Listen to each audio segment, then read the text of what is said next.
ਸਾਰਿਆਂ ਨੂੰ ਪਿਆਰ ਭਰੀ ਸਤਿ ਸ੍ਰੀ ਅਕਾਲ। ਜੈਸ ਟਿਊਟਰ ਚੈਨਲ ਤੇ ਤੁਹਾਡਾ ਸਾਰਿਆਂ ਦਾ ਸਵਾਗਤ ਹੈ। ਅੱਜ ਦੀ ਵੀਡੀਓ ਵਿੱਚ ਅਸੀਂ ਡਿਸਕਸ ਕਰਾਂਗੇ ਕਲਾਸ 8th ਦਾ 28 ਤਰੀਕ ਨੂੰ ਹੋਣ ਵਾਲੇ ਇੰਗਲਿਸ਼ ਦੇ ਪੇਪਰ ਦੇ ਸੰਬੰਧੀ ਕੁਝ ਇੰਪੋਰਟੈਂਟ ਟੌਪਿਕਸ ਜਿਵੇਂ ਨੋਟਿਸ ਹੋ ਗਏ, ਲੈਟਰ ਹੋ ਗਏ, ਕੰਪਰੀਹੈਂਸ਼ਨ ਹੋ ਗਏ, ਡਾਇਲੌਗਸ ਹੋ ਗਏ ਐਕਸੈਟਰਾ। ਸੋ ਜਿਨ੍ਹਾਂ ਸਟੂਡੈਂਟ ਨੇ ਵੀ ਮੇਰਾ ਚੈਨਲ ਸਬਸਕ੍ਰਾਈਬ ਨਹੀਂ ਕੀਤਾ ਉਹ ਜਲਦੀ ਸਬਸਕ੍ਰਾਈਬ ਕਰ ਲਓ, ਕਿਉਂਕਿ ਇਸ ਚੈਨਲ ਦੇ ਉੱਤੇ ਤੁਹਾਨੂੰ ਟਿਪਸ ਐਂਡ ਟ੍ਰਿਕਸ ਦੇ ਨਾਲ ਸਟੱਡੀ ਕਰਵਾਈ ਜਾਂਦੀ ਹੈ। ਪ੍ਰੀ ਬੋਰਡ ਦੇ ਐਗਜ਼ਾਮ ਤੋਂ ਬਾਅਦ ਤੁਹਾਡੀ ਫਾਈਨਲ ਦੀ ਤਿਆਰੀ ਵੀ ਸ਼ੁਰੂ ਕਰ ਦਿੱਤੀ ਜਾਏਗੀ। ਜਿਵੇਂ ਤੁਹਾਡੇ ਕੋਲ ਮੈਥ ਦਾ ਸਬਜੈਕਟ ਹੈ, ਇੰਗਲਿਸ਼ ਦਾ ਹੈ, ਸਾਇੰਸ ਦਾ ਹੈ, ਹਰ ਇੱਕ ਸਬਜੈਕਟ ਦੀ ਮੈਂ ਤੁਹਾਡੀ ਇੰਨੀ ਚੰਗੀ ਤਰ੍ਹਾਂ ਤਿਆਰੀ ਕਰਵਾ ਦਾਂਗਾ। ਔਰ ਤੁਸੀਂ ਜੇ ਸਿਰਫ ਇੱਕ ਦਿਨ ਵਿੱਚੋਂ 20 ਜਾਂ 25 ਮਿੰਟ ਤੁਸੀਂ ਮੇਰੇ ਵੀਡੀਓ ਨੂੰ ਦੇ ਦਿੱਤੇ ਤਾਂ ਤੁਹਾਡੇ 80 ਤੋਂ 90% ਨੰਬਰ ਆਉਣ ਤੋਂ ਕੋਈ ਵੀ ਨਹੀਂ ਰੋਕ ਸਕਦਾ। ਸੋ ਚਲੋ ਜੀ ਫਿਰ ਸਟਾਰਟ ਕਰਦੇ ਹਾਂ ਅੱਜ ਦੇ ਕੁਝ ਇੰਪੋਰਟੈਂਟ ਟੌਪਿਕ। ਸਟਾਰਟਿੰਗ ਵਿੱਚ ਹੈ ਜੀ ਆਪਣੇ ਕੋਲ notice, you have lost a bag in your school. ਤੁਸੀਂ ਆਪਣਾ ਬੈਗ ਜਿਹੜਾ ਉਹ ਗਵਾ ਚੁੱਕੇ ਹੋ ਸਕੂਲ ਦੇ ਵਿੱਚ। Write a notice about the loss giving the particulars of the bag. ਤੁਸੀਂ ਆਪਣੇ ਬੈਗ ਦੇ ਬਾਰੇ ਇੱਕ ਨੋਟਿਸ ਲਿਖਣਾ ਹੈ। ਦੇਖੋ ਇਹ ਮੈਂ ਨੋਟਿਸ ਦੀ ਐਗਜ਼ਾਮਪਲ ਤਾਂ ਦਿੱਤੀ ਹੋਈ ਆ। ਉੱਪਰ ਤੁਸੀਂ ਸਕੂਲ ਦਾ ਨਾਮ ਲਿਖ ਲੈਣਾ, ਫਿਰ ਨੋਟਿਸ, ਫਿਰ ਡੇਟ ਪਾਣੀ ਹੈ, ਫਿਰ ਥੱਲੇ ਅਸੀਂ ਲਿਖ ਲਿਆ ਦੇਖੋ ਲੋਸਟ। ਫਿਰ ਰੀਜ਼ਨ ਦੱਸਣਾ ਵੀ ਰੀਜ਼ਨ ਕੀ ਹੈ। ਆਈ ਲੋਸਟ ਮਾਈ ਬੈਗ, ਮੇਰਾ ਬੈਗ ਜਿਹੜਾ ਗੁੰਮ ਚੁੱਕਿਆ। ਡਿਟੇਲ ਦੇ ਦੇਣੀ ਹੈ। The bag is blue, bag ਨੀਲੇ ਰੰਗ ਦਾ ਹੈ। There are books and notebooks in my bag, ਮੇਰੇ ਬੈਗ ਦੇ ਵਿੱਚ ਤਾਂ ਨੋਟਬੁੱਕਸ ਹਨ। Please return the bag, please ਮੇਰਾ ਬੈਗ ਜਿਹੜਾ ਵਾਪਸ ਕਰ ਦਿਓ। ਇਫ ਫਾਊਂਡ, ਜੇ ਤੁਸੀਂ ਲੱਭਿਆ, I will give a reward, ਮੈਂ ਉਸ ਨੂੰ ਰਿਵਾਰਡ ਵੀ ਦਵਾਂਗਾ। ਨੀਚੇ ਆਪਾਂ ਨਾਮ ਲਿਖ ਕੇ ਤੇ ਕਲਾਸ ਲਿਖ ਦੇਣੀ ਹੈ। ਨੈਕਸਟ ਹੈ ਜੀ ਆਪਣੇ ਕੋਲ you have found a purse lying in one of the school playground. ਤੁਹਾਨੂੰ ਸਕੂਲ ਦੇ ਪਲੇਗਰਾਉਂਡ ਦੇ ਵਿੱਚ ਇੱਕ ਪਰਸ ਲੱਭਿਆ। Write a notice asking the owner of the purse to contact you. ਤੁਸੀਂ ਉਸ ਪਰਸਨ ਨੂੰ ਕੰਟੈਕਟ ਕਰਨ ਬਾਰੇ ਕਹਿਣਾ ਜੋ ਇਸ ਪਰਸ ਦਾ ਓਨਰ ਹੈਗਾ। ਸੋ ਦੇਖੋ ਉਸੇ ਤਰੀਕੇ ਨਾਲ ਪਹਿਲਾਂ ਉੱਪਰ ਸਕੂਲ ਦਾ ਨਾਮ ਹੈ, ਫਿਰ ਨੋਟਿਸ ਲਿਖਿਆ ਹੋਇਆ, ਫਿਰ ਉਸ ਤੋਂ ਬਾਅਦ ਡੇਟ ਪਾ ਦੇਣੀ ਹੈ, ਫਿਰ ਇੱਥੇ ਲਿਖ ਦੇਣਾ ਫਾਊਂਡ ਮੀਨਸ ਲੱਭਿਆ। ਰੀਜ਼ਨ ਕੀ ਦਿੱਤਾ ਹੈ, I found a purse in school ground, ਮੈਨੂੰ ਇੱਕ ਸਕੂਲ ਦੇ ਗਰਾਊਂਡ ਦੇ ਵਿੱਚ ਪਰਸ ਲੱਭਿਆ। The owner can contact me, owner ਜਿਹੜਾ ਮੈਨੂੰ ਇਹ ਕੰਟੈਕਟ ਕਰ ਸਕਦਾ ਮੇਰੇ ਨਾਲ। ਨੀਚੇ ਇੱਥੇ ਦੇਖੋ ਨਾਮ ਲਿਖ ਕੇ ਤੇ ਡੇਟ ਪਾ ਦੇਣੀ ਹੈ। ਨੈਕਸਟ ਸਾਡੇ ਕੋਲ ਹੈਗਾ ਇੰਪੋਰਟੈਂਟ ਪੋਇਮ ਹੈ ਇੱਕ, ਮਾਈ ਡੀਅਰ ਸੋਲਜਰ। ਇਸ ਦੇ ਵਿੱਚੋਂ ਵੀ ਕੁਐਸਚਨ ਆ ਸਕਦੇ ਨੇ। ਫਸਟ ਕੁਐਸਚਨ ਹੈ ਦੇਖੋ ਇਸ ਦੇ ਵਿੱਚ ਇਸਦੇ ਤੁਸੀਂ ਮੀਨਿੰਗ ਆਫ ਵਰਡ ਵੀ ਤੁਸੀਂ ਇੱਕ ਵਾਰੀ ਇੱਥੇ ਇੱਕ ਵਾਰੀ ਪੜ੍ਹ ਲਿਓ। ਫਸਟ ਕੁਐਸਚਨ ਆਪਣੇ ਕੋਲ name the poet of the poem my dear soldier ਦਾ ਪੋਇਟ ਕੌਣ ਹੈ, ਤਾਂ ਉਹਨਾਂ ਦਾ ਨਾਮ ਹੈ ਜੀ doctor APJ Abdul Kalam. Second question ਹੈ ਜੀ ਆਪਣੇ ਕੋਲ who are being referred to as defenders of border, ਸੀਮਾਵਾਂ ਦੇ ਰਖਵਾਲੇ ਕਿਸ ਨੂੰ ਕਿਹਾ ਜਾ ਰਿਹਾ ਹੈ, ਆਨਸਰ ਹੈ ਜੀ ਇੱਥੇ ਸੋਲਜਰਸ ਨੂੰ। ਥਰਡ ਕੁਐਸਚਨ ਹੈ how do these great sons serve their motherland, ਕਹਿੰਦੇ ਉਹ ਆਪਣੇ ਜਿਹੜੇ ਗ੍ਰੇਟ ਸਨ ਨੇ ਉਹ ਆਪਣੇ ਮਾਤ ਭੂਮੀ ਦੀ ਜਿਹੜੀ ਰੱਖਿਆ ਕਿਵੇਂ ਕਰਦੇ ਨੇ, ਸੇਵਾ ਕਿਵੇਂ ਕਰਦੇ ਨੇ। ਦੇ guard borders day and night, ਉਹ ਦਿਨ ਅਤੇ ਰਾਤ ਨੂੰ ਜਾਗ ਕੇ ਸੇਵਾ ਕਰਦੇ। ਨੈਕਸਟ ਹੈ ਜੀ ਆਪਣੇ ਕੋਲ ਮਾਰਕੋ ਪੋਲੋ ਵਾਲਾ ਚੈਪਟਰ। ਇਸ ਦੇ ਵਿੱਚ ਵੀ ਬਹੁਤ ਜ਼ਿਆਦਾ ਇੰਪੋਰਟੈਂਟ ਕੁਐਸਚਨ ਆਉਂਦੇ ਨੇ, ਇਹ ਵੀ ਬਹੁਤ ਜ਼ਿਆਦਾ ਇੰਪੋਰਟੈਂਟ ਚੈਪਟਰ ਹੈ। ਫਸਟ ਕੁਐਸਚਨ ਹੈ ਇਹਦੇ ਵਿੱਚ who was Marco Polo was a merchant and an adventure.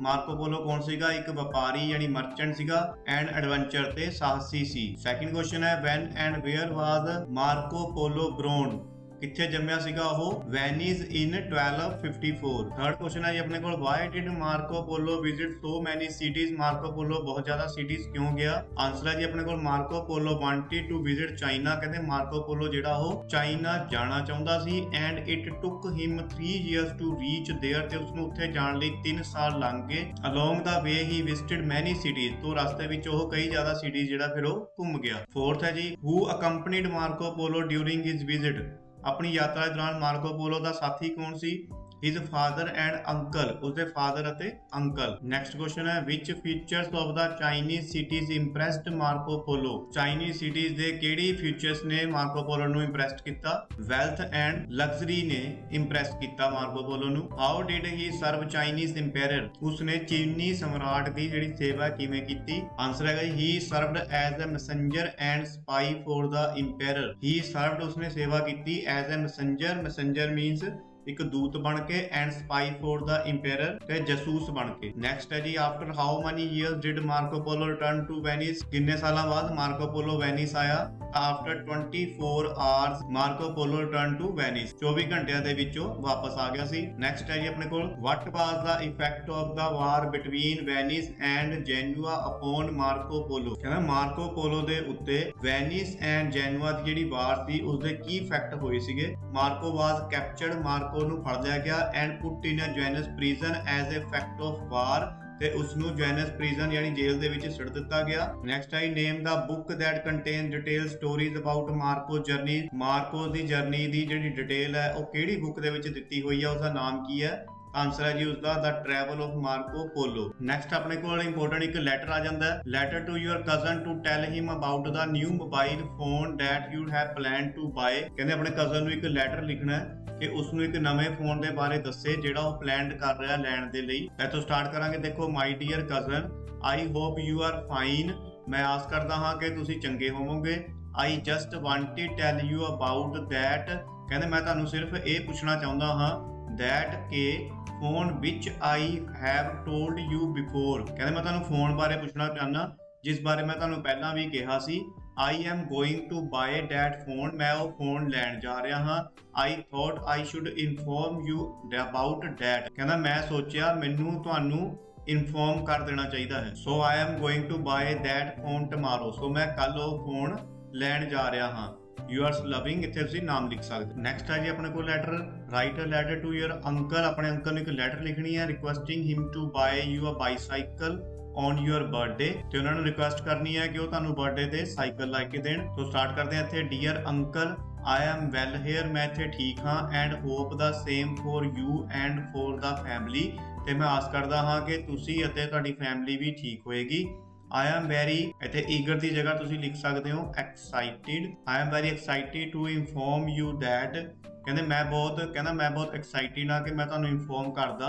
I stood first in the annual examination, ਕਿ ਮੈਂ annual examination ਦੇ ਵਿੱਚ ਫਸਟ ਆਇਆ ਸੀ। You had told me that it I stood first। ਕਹਿੰਦੇ ਤੁਸੀਂ ਮੈਨੂੰ ਕਿਹਾ ਸੀ ਕਿ ਜੇ ਮੈਂ ਫਸਟ ਆਇਆ that you will buy a new cycle for me। ਤਾਂ ਤੁਸੀਂ ਮੈਨੂੰ ਇੱਕ ਨਵੀਂ ਸਾਈਕਲ ਲੈ ਕੇ ਦਿਓਗੇ। Now I would like to get a bicycle on my birthday। ਤੇ ਹੁਣ ਮੈਂ ਆਪਣੇ ਬਰਥਡੇ ਤੇ ਬਾਈਸਾਈਕਲ ਲੈਣਾ ਚਾਹੁੰਦਾ ਹਾਂ। Please gift me a bicycle। Please ਮੈਨੂੰ ਇੱਕ ਬਾਈਸਾਈਕਲ ਗਿਫਟ ਕਰ ਦਿਓ। It would be very useful for me। ਇਹ ਮੇਰੇ ਲਈ ਬਹੁਤ ਜ਼ਿਆਦਾ ਯੂਜ਼ਫੁਲ ਹੋਏਗੀ। ਇੱਥੇ ਤੁਸੀਂ ਨੀਚੇ ਲਿਖ ਸਕਦੇ ਹੋ yours lovingly। ਇੱਥੇ ਕੋਈ ਵੀ ਤੁਸੀਂ ਆਪਣਾ ਨਾਮ ਲਿਖ ਸਕਦੇ ਹੋ। ਨੈਕਸਟ ਸਾਡੇ ਕੋਲ ਹੈ ਜੀ ਇੱਕ ਇੰਪੋਰਟੈਂਟ ਕੰਪਰੀਹੈਂਸ਼ਨ। ਸੈਂਪਲ ਪੇਪਰ ਦੇ ਵਿੱਚ ਵੀ ਮੈਂ ਤੁਹਾਨੂੰ ਸਿਖਾਇਆ ਕਿ ਜਦ ਤੁਸੀਂ ਫਸਟ ਕੁਐਸਚਨ ਦਾ ਆਨਸਰ ਲੱਭਣਾ ਤਾਂ ਤੁਹਾਨੂੰ ਪਹਿਲੀਆਂ ਦੋ ਲਾਈਨਾਂ ਦੇ ਵਿੱਚ ਹੀ ਮਿਲ ਜਾਏਗਾ ਐਂਡ ਸੈਕਿੰਡ ਦਾ ਫਿਰ ਨੈਕਸਟ ਅੱਗੇ, ਥਰਡ ਦਾ ਫਿਰ ਅੱਗੇ। ਇਸ ਤਰੀਕੇ ਨਾਲ ਤੁਸੀਂ ਚੱਲਦੇ ਜਾਣਾ। ਤਾਂ ਦੇਖੋ ਇਹਦੇ ਫਸਟ ਕੁਐਸਚਨ ਹੈ ਜੀ the foundation of life of any person depend upon his. ਕਹਿੰਦੇ ਲਾਈਫ ਦੀ ਜਿਹੜੀ ਫਾਊਂਡੇਸ਼ਨ ਹੈ, ਜਿਹੜੀ ਨੀਂਹ ਹੈ, ਉਹ ਕਿਸੇ ਪਰਸਨ ਦੀ ਡਿਪੈਂਡ ਕਰਦੀ ਹੈ ਕਿਸ ਉੱਤੇ। ਤਾਂ ਦੇਖੋ ਫਸਟ ਲਾਈਨ ਦੇ ਵਿੱਚ ਇੱਥੇ ਲਿਖਿਆ ਹੋਇਆ student life is the most memorable face of every persons life. It is a stage in which the whole foundation of a person's life is laid upon। ਦੇਖੋ ਇਹਦੇ ਫਾਊਂਡੇਸ਼ਨ ਆਫ ਪਰਸਨਲ ਲਾਈਫ ਦੀ ਗੱਲ ਹੋ ਰਹੀ ਹੈ। ਕਿੱਥੋਂ ਚੱਲ ਰਹੀ ਹੈ ਉੱਪਰ, ਕਿਸ ਦੀ ਗੱਲ ਸਟਾਰਟ ਹੋਈ ਸੀਗੀ? ਸਟੂਡੈਂਟ ਲਾਈਫ ਦੀ। ਤੇ ਇੱਥੇ ਆਨਸਰ ਆਊਗਾ ਸਟੂਡੈਂਟ ਲਾਈਫ। ਨੈਕਸਟ ਹੈ ਸਾਡੇ ਕੋਲ home is the main source for. Home ਕਿਸ ਦਾ ਮੇਨ ਸੋਰਸ ਹੈ?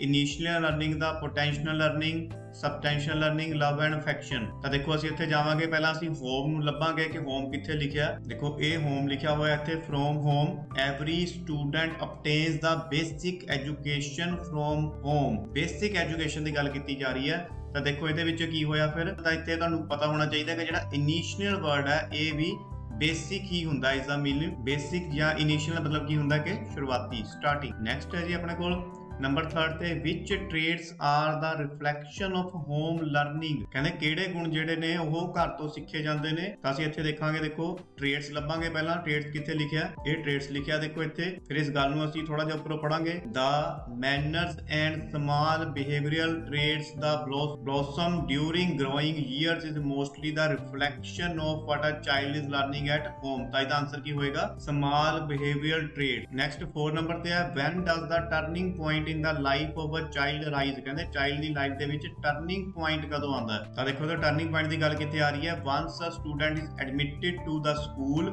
his role models keep changing with time and situation। ਤਾਂ ਉਹਦਾ ਵੀ ਚੇਂਜ ਆ ਜਾਂਦੀ ਹੈ। ਕਦੋਂ ਆ ਜਾਂਦੀ ਹੈ? ਜਦੋਂ ਉਹ ਕਿੱਥੇ ਐਡਮਿਟਡ ਹੋ ਜਾਂਦਾ? ਸਕੂਲ ਦੇ ਵਿੱਚ। ਤਾਂ ਆਨਸਰ ਬਣ ਜਾਏਗਾ ਇੱਥੇ ਸਕੂਲ। 5th ਹੈ mother is the child first teacher, true or false. ਤਾਂ ਦੇਖੋ ਇੱਥੇ ਲਿਖਿਆ ਹੋਇਆ his mother is first teacher, true ਹੈ ਜੀ। ਨੈਕਸਟ ਪੈਰਾਗ੍ਰਾਫ ਹੈ ਆਪਣੇ ਕੋਲ। ਕੁਐਸਚਨ ਨੰਬਰ 1 ਹੈ ਇਹਦੇ ਵਿੱਚ which is the important factor for the germination and growth of plants. Plants ਦੀ ਗਰੋਥ ਤੇ ਜਰਮੀਨੇਸ਼ਨ ਦੇ ਲਈ ਕਿਹੜਾ ਫੈਕਟਰ ਜਿਹੜਾ ਇੰਪੋਰਟੈਂਟ ਹੈ? Soil is very important factor for the germination and growth of plants. ਦੇਖੋ ਇਸ ਦਾ ਵੀ ਜਿਹੜਾ ਫਸਟ ਕੁਐਸਚਨ ਦਾ ਆਨਸਰ ਕਿੱਥੇ ਪਿਆ, ਫਸਟ ਲਾਈਨ ਦੇ ਵਿੱਚ। ਤੁਸੀਂ ਇਸ ਗੱਲ ਦਾ ਹੀ ਬਸ ਧਿਆਨ ਰੱਖਣਾ ਹੈ, ਇਸੇ ਆਨਸਰ ਨੂੰ ਤੁਸੀਂ ਇੱਥੇ ਲਿਖ ਦੇਣਾ। ਸੈਕਿੰਡ ਨੰਬਰ ਤੇ ਹੈ which type of resource is soil a renewal or non renewable resource. ਇੱਥੇ ਦੇਖੋ ਸੈਕਿੰਡ ਲਾਈਨ ਦੇ ਵਿੱਚ ਇਸ ਦਾ ਆਨਸਰ ਲਿਖਿਆ ਹੋਇਆ it is a renewable and a biotic resource which can be made fertilizer by the use of manure and fertilizer। ਕਿਉਂਕਿ ਗੱਲ ਦੇਖੋ ਹੋ ਰਹੀ ਹੈ ਸੋਇਲ ਦੀ, ਤੇ ਅੱਗੇ ਜਾ ਕੇ ਇੱਥੇ ਵੀ ਫਿਰ ਉਸਦੀ ਗੱਲ ਇਹਦੇ ਨਾਲ ਮੈਚ ਕਰਦੀ ਹੈ। ਕਿੱਥੇ ਜਾ ਕੇ ਇਟ ਇਜ਼, ਯਾਨੀ ਇਟ ਜਿਹੜੇ ਕਿਸ ਬਾਰੇ ਯੂਜ਼ ਕੀਤਾ ਗਿਆ, ਉਹ ਸੋਇਲ ਦੇ ਬਾਰੇ ਯੂਜ਼ ਕੀਤਾ ਗਿਆ। ਸੋ ਆਨਸਰ ਹੋ ਜਾਏਗਾ ਇਸਦਾ ਰੀਨਿਊਅਲ। ਥਰਡ ਹੈ ਜੀ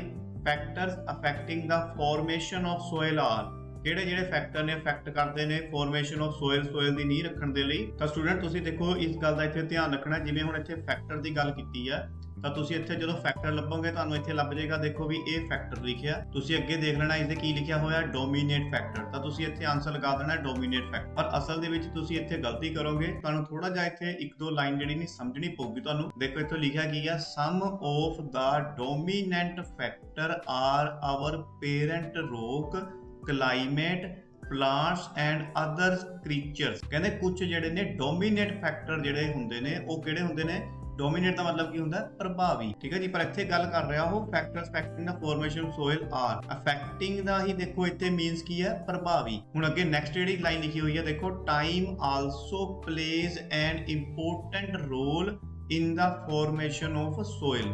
ਤਾਂ ਇੱਥੇ ਆਨਸਰ ਕੀ ਬਣੂਗਾ ਸਾਡੇ ਕੋਲ, ਟਾਈਮ ਆਨਸਰ ਬਣ ਜਾਏਗਾ। ਜਿਹੜਾ ਟਾਈਮ ਦਾ ਫੈਕਟਰ ਹੈ ਉਹ ਇੰਪੋਰਟੈਂਟ ਰੋਲ ਕਰਦਾ ਹੈ, ਯਾਨੀ ਪ੍ਰਭਾਵੀ ਹੁੰਦਾ ਹੈ। ਫੋਰਥ ਨੰਬਰ ਤੇ ਆਪਣੇ ਕੋਲ 85% of Indian population is engaged in agriculture and related occupations. True ਹੈ ਜਾਂ ਫਾਲਸ ਹੈ? ਤਾਂ ਦੇਖੋ ਇੱਥੇ ਤੁਸੀਂ ਚਲੇ ਜਾਣਾ, ਜਿੱਥੇ ਪਰਸੈਂਟੇਜ ਵਾਲੀ ਗੱਲ ਕਿੱਥੇ ਲਿਖੀ ਹੈ ਤੇ 85 ਹੈ, ਇੱਥੇ ਕੀ ਕਹਿ ਰਿਹਾ 65% ਆਫ ਦਾ ਪਾਪੂਲੇਸ਼ਨ। ਤਾਂ ਇਹਦਾ ਮਤਲਬ ਕੀ ਹੋ ਗਿਆ, ਆਨਸਰ ਹੈ ਫਾਲਸ। ਨੈਕਸਟ ਕੁਐਸਚਨ ਹੈ ਇਹਦੇ ਵਿੱਚ ਵਿਚ types of soil are mostly found in India. ਕਹਿੰਦੇ ਇੰਡੀਆ ਦੇ ਵਿੱਚ ਮੋਸਟਲੀ ਕਿਸ ਤਰੀਕੇ ਦੀ ਸੋਇਲ ਜਿਹੜੀ ਮਿੱਟੀ ਜਿਹੜੀ ਹੈ ਮਿਲਦੀ ਹੈ। ਤਾਂ ਆਨਸਰ ਹੋ ਜਾਏਗਾ ਦੇਖੋ ਇੱਥੇ in India alluvial soil, black soil, desert soil, red soil and laterite soil. Next paragraph ਹੈ ਸਾਡੇ ਕੋਲ, ਇਸ ਦੇ ਵਿੱਚ ਕੁਐਸਚਨ ਨੰਬਰ 1 ਹੈ which culture of families and fashion. ਕਿਹੜਾ ਕਲਚਰ ਕਹਿੰਦਾ ਅੱਜ ਕੱਲ ਫੈਮਿਲੀ ਦੇ ਵਿੱਚ ਚੱਲ ਰਿਹਾ। ਤਾਂ ਦੇਖੋ ਫਸਟ ਲਾਈਨ ਦੇ ਵਿੱਚ ਇਸ ਦਾ ਆਨਸਰ ਹੈ the culture of nuclear families is in fashion. Nuclear families ਦਾ ਆਨਸਰ ਹੋ ਜਾਏਗਾ। ਸੈਕਿੰਡ ਹੈ ਜੀ who is responsible for the pitiful state according to the passage. Pitiful ਕੀ ਹੁੰਦਾ,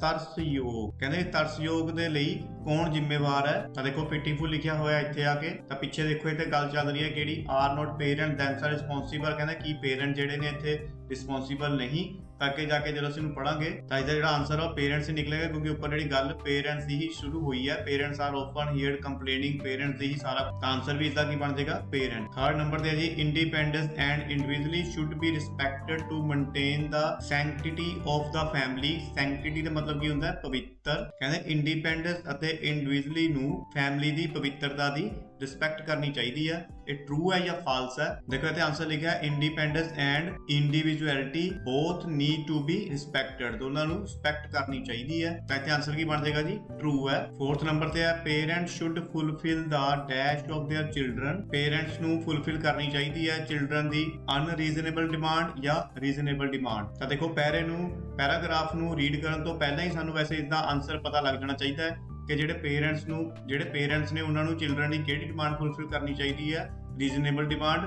ਪਰ ਫਿਰ ਵੀ ਅਸੀਂ ਪੈਰੇ ਦੇ ਵਿੱਚ ਦੇਖਦੇ ਹਾਂ ਕਿ ਕਿੱਥੇ ਲਿਖਿਆ ਹੋਇਆ ਰੀਜ਼ਨੇਬਲ ਡਿਮਾਂਡ। ਤਾਂ ਦੇਖੋ ਇਹ ਲਿਖਿਆ ਇੱਥੇ only the reasonable demand need to be fulfilled. Fifth question ਹੈ pick out the word from the given passage which is antonym of joint. ਤਾਂ ਦੇਖੋ ਐਂਟੋਨੀਅਮ ਕੀ ਹੁੰਦਾ, ਵਿਰੋਧੀ। ਜੁਆਇੰਟ ਕੀ ਹੁੰਦਾ, ਜੋੜਨਾ। ਹੁਣ ਜੁਆਇੰਟ ਦਾ ਵਿਰੋਧੀ ਕੀ ਹੋ ਜਾਏਗਾ, ਸਿੰਗਲ। ਜਿਸ ਨੂੰ ਆਪਾਂ ਈਜ਼ੀ ਵੇ ਨਾਲ ਸਮਝਿਆ ਇੱਥੇ ਜੁਆਇੰਟ ਦਾ ਮਤਲਬ ਕੀ ਹੋ ਜਾਏਗਾ, ਜੇ ਅਸੀਂ ਬੋਲਦੇ ਹਾਂ ਜੁਆਇੰਟ ਫੈਮਿਲੀ ਤਾਂ ਇਸ ਦਾ ਐਂਟੋਨੀਅਮ ਕੀ ਹੋ ਜਾਏਗਾ, ਨਿਊਕਲੀਅਰ ਫੈਮਿਲੀ। ਤਾਂ ਇਸ ਕਰਕੇ ਇੱਥੇ ਜੁਆਇੰਟ ਦਾ ਮੀਨਿੰਗ ਕੀ ਹੋ ਜਾਏਗਾ, ਨਿਊਕਲੀਅਰ। ਨੈਕਸਟ ਸਾਡੇ ਕੋਲ ਹੈ ਜੀ ਡਾਇਲੋਗ। ਇਹਦੇ ਵਿੱਚ ਦੇਖੋ ਫਸਟ ਕੁਐਸਚਨ ਆ ਸਾਡੇ ਕੋਲ why is Nidhi in trouble. Nidhi ਜਿਹੜੀ ਟਰਬਲ 'ਚ ਕਿਉਂ ਸੀ। ਡਾਇਲੋਗ ਦੇ ਵਿੱਚ ਵੀ ਤੁਸੀਂ ਫਸਟ ਕੁਐਸਚਨ ਦਾ ਆਨਸਰ ਜਿਹੜਾ ਉਹ ਫਸਟ ਲਾਈਨ ਦੇ ਵਿੱਚ ਹੀ ਤੁਹਾਨੂੰ ਲੱਭੇਗਾ।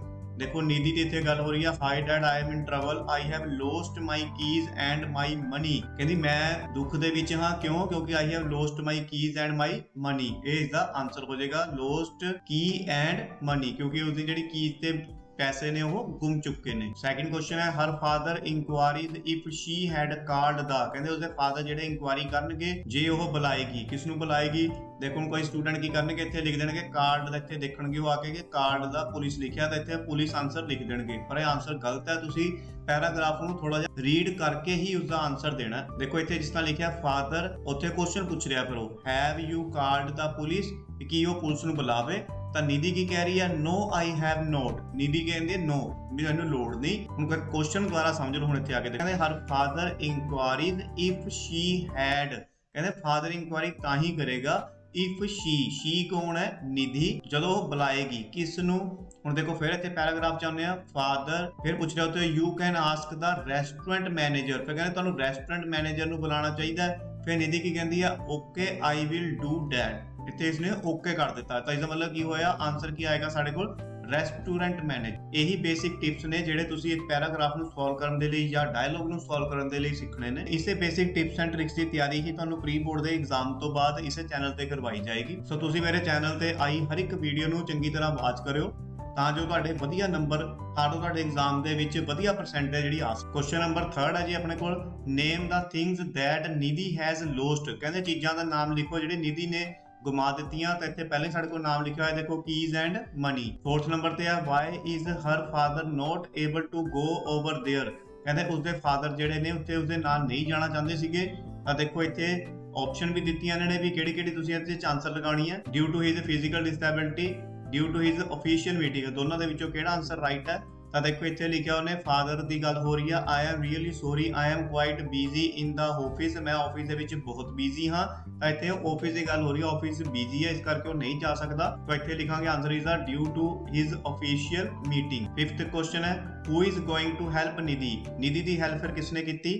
ਫਿਰ ਅੱਗੇ ਦੇਖੋ ਉਹਨੇ ਲਿਖਿਆ I will call your mother to be with you, ਮੈਂ ਤੁਹਾਡੀ ਮਦਰ ਨੂੰ ਬੁਲਾ ਦਿੰਦਾ ਤੇ ਇਹਦਾ ਆਨਸਰ ਆ ਜਾਏਗਾ ਇੱਥੇ ਮਦਰ। ਨੈਕਸਟ ਪੈਰਾਗ੍ਰਾਫ ਆਪਣੇ ਕੋਲ, ਇਸ ਦੇ ਵਿੱਚ ਕੁਐਸਚਨ ਨੰਬਰ 1 ਹੈ who was the victim of the accident, accident ਦਾ ਵਿਕਟਮ ਕੌਣ ਸੀਗਾ। ਤਾਂ ਦੇਖੋ ਇੱਥੇ ਤੁਹਾਨੂੰ ਫਸਟ ਦੇ ਵਿੱਚ ਰਾਹੁਲ ਦੀ ਗੱਲ ਹੋ ਰਹੀ ਹੈ। ਰਾਹੁਲ ਕੀ ਕਹਿ ਰਿਹਾ, do you know that David has met with an accident, ਕਹਿੰਦੇ ਡੇਵਿਡ ਦਾ ਐਕਸੀਡੈਂਟ ਹੋ ਗਿਆ। ਤਾਂ ਦੱਸ ਕੌਣ ਰਿਹਾ ਇੱਥੇ, ਰਾਹੁਲ, ਤਾਂ ਇਸ ਕਰਕੇ ਰਾਹੁਲ ਇਜ਼ ਦਾ ਵਿਕਟਿਮ ਹੋ ਗਿਆ। ਸੈਕਿੰਡ ਨੰਬਰ ਤੇ ਕੁਐਸਚਨ ਹੈ where did David get injured, ਚਾਚਾ ਆਨਸਰ ਲਿਖ ਦਾਂਗੇ ਇਸ ਦਾ ਜੈਬਰਾ ਕ੍ਰੋਸਿੰਗ, ਇੱਥੋਂ ਲਿਖਿਆ ਦੇਖੋ road at zebra crossing. Third number ਤੇ ਹੈ ਜੀ who was at fault in his accident, accident ਦੇ ਵਿੱਚ ਕਸੂਰ ਕਿਸ ਦਾ ਸੀ, ਸਾਈਕਲਿਸਟ ਦਾ ਕਿ ਮੋਟਰਸਾਈਕਲਿਸਟ ਦਾ। ਦੇਖੋ ਸਾਈਕਲਿਸਟ ਦਾ ਗੱਲੇ ਨਹੀਂ ਹੋ ਰਹੀ ਇੱਥੇ, ਤਾਂ ਆਨਸਰ ਕੀ ਆਏਗਾ ਮੋਟਰਸਾਈਕਲਿਸਟ। 4th ਨੰਬਰ ਤੇ ਆ David got his dash fractured, David ਦੇ ਫ੍ਰੈਕਚਰ ਹੋਇਆ ਕਿੱਥੇ ਹੋਇਆ, ਦੇਖੋ ਇੱਥੇ ਲਿਖਿਆ ਹੀ has got his leg fractured। 5th number ਤੇ ਕੁਐਸਚਨ ਹੈ which of the following sport is played by David, David ਦੇ ਦੁਆਰਾ ਕਿਹੜੀ ਜਿਹੜੀ ਗੇਮ ਹੈ ਖੇਡੀ ਜਾਣੀ ਸੀ। ਤਾਂ ਦੇਖੋ ਇੱਥੇ ਲਿਖਿਆ in the inter polo competition next week, ਤੇ ਗੱਲ ਕਿਸ ਦੀ ਹੋ ਰਹੀ ਹੈ, ਵਰੁਣ ਦੱਸ ਰਿਹਾ ਉਹ dad said I supposed he will not be able to participate, Varun ਦੱਸ ਰਿਹਾ ਕਿ ਉਹ ਮਤਲਬ ਕਿ ਪਾਰਟਿਸਿਪੇਟ ਨਹੀਂ ਕਰ ਸਕਦਾ ਕਿਸ ਦੇ ਵਿੱਚ, ਇੰਟਰ ਪੋਲੋ ਕੰਪੀਟੀਸ਼ਨ। ਇਸ ਦਾ ਮਤਲਬ ਕੀ ਹੋਇਆ ਕਿ ਇੰਟਰ ਪੋਲੋ ਕੰਪੀਟੀਸ਼ਨ ਜਿਹੜਾ ਉਸਨੇ ਖੇਡਣਾ ਸੀ। ਤਾਂ ਇੱਥੇ ਆਨਸਰ ਆਏਗਾ option number D polo. Next paragraph ਆਪਣੇ ਕੋਲ, ਉਸ ਦੇ ਵਿੱਚ ਫਸਟ ਕੁਐਸਚਨ ਹੈ ਜੀ ਵਾਈ ਡਜ਼ ਸੁਮਿਤ ਕੰਗ੍ਰੈਚੁਲੇਟ ਰਿਸ਼ਵ, ਕਹਿੰਦੇ ਸੁਮਿਤ ਨੇ ਰਿਸ਼ਵ ਨੂੰ ਕੰਗ੍ਰੈਚੁਲੇਟ ਕਿਉਂ ਕੀਤਾ। ਤਾਂ ਦੇਖੋ ਇੱਥੇ ਲਿਖਿਆ answer I congratulate you on your brilliant result, brilliant result ਦੇ ਲਈ ਉਸਨੇ ਕੰਗ੍ਰੈਚੁਲੇਟ ਕੀਤਾ। ਸੈਕਿੰਡ ਕੁਐਸਚਨ ਹੈ ਵਿਚ ਕੋਰਸਿਸ ਆਰ ਪ੍ਰੈਫਰਡ ਬਾਈ ਰਿਸ਼ਵ, ਰਿਸ਼ਵ ਨੇ ਕਿਹੜੇ ਕੋਰਸਿਸ ਪ੍ਰੈਫਰ ਕੀਤੇ। ਦੇਖੋ ਇੱਥੇ ਰਿਸ਼ਵ ਦੀ ਗੱਲ ਹੋ ਰਹੀ ਹੈ I think I will study information technology and fashion designing. Third number ਤੇ ਹੈ knowledge of IT is essential, IT ਦੇ ਲਈ ਕਿਹੜੀ ਨੌਲੇਜ ਜਿਹੜੀ ਐਸੈਂਸ਼ੀਅਲ ਹੈ, knowledge of IT is essential to cope with the modern world, ਕਹਿੰਦੇ ਜੇ modern world ਦੇ ਨਾਲ ਕੋਪ ਮੀਨਸ ਹੁੰਦਾ ਮੁਕਾਬਲਾ ਕਰਨਾ, ਮਤਲਬ ਕਿ ਜੇ ਤੁਸੀਂ ਕੰਪੀਟੀਸ਼ਨ ਦੇ ਨਾਲ ਲੜਨਾ ਹੈ ਮਾਡਰਨ ਵਰਲਡ ਦੇ ਤਾਂ ਫਿਰ ਤੁਹਾਨੂੰ ਨੌਲੇਜ ਕਿਸ ਦੀ ਚਾਹੀਦੀ ਹੈ, ਆਈਟੀ ਦੀ। ਤਾਂ ਇੱਥੇ ਆਨਸਰ ਕੀ ਆਏਗਾ ਕੋਪ, essential cope। fourth question है what does knowledge of IT ensure, digital India और popular India। अच्छा देखो इसका आंसर लिखा है knowledge of IT must ensure digital India। fifth number पे question है which career has been finally decided to be chosen by Rishabh, ਰਿਸ਼ਵ ਨੇ ਕਿਹੜਾ ਜਿਹੜਾ ਕੈਰੀਅਰ ਹੈ ਚੂਜ਼ ਕੀਤਾ ਲਾਸਟ ਦੇ ਵਿੱਚ। ਸੋ ਦੇਖਿਏ ਤੇ ਆਨਸਰ ਲਿਖਿਆ ਰਿਸ਼ਵ ਤੇ ਜਾ ਕੇ now my decision is final I will get admitted to IT, ਤਾਂ ਉਸਨੇ ਐਡਮਿਸ਼ਨ ਜਿਹੜੀ ਆ ਆਈਟੀ ਦੇ ਵਿੱਚ ਲੈਣ ਦਾ ਫੈਸਲਾ ਕੀਤਾ। ਲਾਸਟ ਵਿੱਚ ਸਾਡੇ ਕੋਲ ਇੱਕ ਇੰਪੋਰਟੈਂਟ ਜਿਹੜਾ ਪੋਸਟਰ ਹੈ ਜਿਸ ਦੇ ਵਿੱਚੋਂ ਕੁਐਸਚਨ ਜਿਹੜੇ ਪੁੱਛੇ ਜਾਂਦੇ ਨੇ। ਫਸਟ ਕੁਐਸਚਨ ਹੈ ਇਸਦਾ ਦਾ ਗਿਵਨ ਪੋਸਟਰ ਇਜ਼ ਅਬਾਊਟ, ਜਿਹੜਾ ਦਿੱਤਾ ਗਿਆ ਪੋਸਟਰ ਕਹਿੰਦੇ ਕਿਸ ਬਾਰੇ ਹੈ, ਤਾਂ ਦੇਖੋ ਇੱਥੇ ਲਿਖਿਆ slogan writing contest. Second number ਤੇ ਹੈ ਜੀ ਵਾਟ will be the theme of the slogan writing contest, ਕਹਿੰਦੇ ਸਲੋਗਨ ਰਾਈਟਿੰਗ ਕੰਟੈਸਟ ਦਾ ਥੀਮ ਕੀ ਸੀਗਾ। ਤਾਂ ਇੱਥੇ ਦੇਖੋ ਆਪਸ਼ਨ ਦਿੱਤੇ ਨੇ ਉਸਨੇ ਨੈਸ਼ਨਲ ਵੋਟਰ ਅਵੇਅਰਨੈਸ ਜਾਂ ਨੈਸ਼ਨਲ ਵੋਟਰ ਇਗਨੋਰੈਂਸ। ਤਾਂ ਇੱਥੇ ਦੇਖੋ ਆਨਸਰ ਹੋਏਗਾ ਉੱਪਰ ਲਿਖਿਆ ਇੱਥੇ ਨੈਸ਼ਨਲ ਵੋਟਰ ਅਵੇਅਰਨੈਸ ਕੰਟੈਸਟ, ਤਾਂ ਇੱਥੇ ਆਨਸਰ ਹੋ ਜਾਏਗਾ national voter awareness. Third number ਤੇ ਹੈ ਜੀ ਆਪਣੇ ਕੋਲ who can participate in the contest, ਕਹਿੰਦਾ ਪਾਰਟਿਸਿਪੇਟ ਜਿਹੜਾ ਕੌਣ ਕਰ ਸਕਦਾ ਹੈ ਕੰਟੈਸਟ ਦੇ ਵਿੱਚ। ਤਾਂ ਦੇਖੋ ਇੱਥੇ ਇਹਦਾ ਆਨਸਰ ਲਿਖਿਆ contest open for all. Fourth number ਤੇ ਹੈ ਜੀ ਦਾ ਕੰਟੈਸਟ ਵਿਲ ਰਨ ਫਰੋਮ, ਕਹਿੰਦੇ ਕਿਹੜੀ ਡੇਟ ਤੋਂ ਕਿਹੜੀ ਡੇਟ ਤੱਕ ਚੱਲੇਗਾ। ਤਾਂ ਇਹਦਾ ਆਨਸਰ ਲਿਖਿਆ ਦੇਖੋ ਇੱਥੇ ਆਹ ਡੇਟ ਲਿਖੀ ਹੋਈ ਹੈ 25 January 2022 to 15 March 2022। Last question ਹੈ ਆਪਣੇ ਕੋਲ pick out the word from the poster which is the antonym of the word ignorance, ਕਹਿੰਦਾ ਇਗਨੋਰੈਂਸ ਦਾ ਐਂਟੋਨੀਅਮ ਮੀਨਸ ਵਿਰੋਧੀ ਕੀ ਹੋਏਗਾ। ਤਾਂ ਇਸ ਦਾ ਵਿਰੋਧੀ ਕੀ ਬਣ ਜਾਏਗਾ ਦੇਖੋ ਅਵੇਅਰਨੈਸ, ਜਿਹੜਾ ਤੁਹਾਨੂੰ ਪੋਸਟਰ ਦੇ ਵਿੱਚ ਵੀ ਦਿੱਤਾ ਗਿਆ।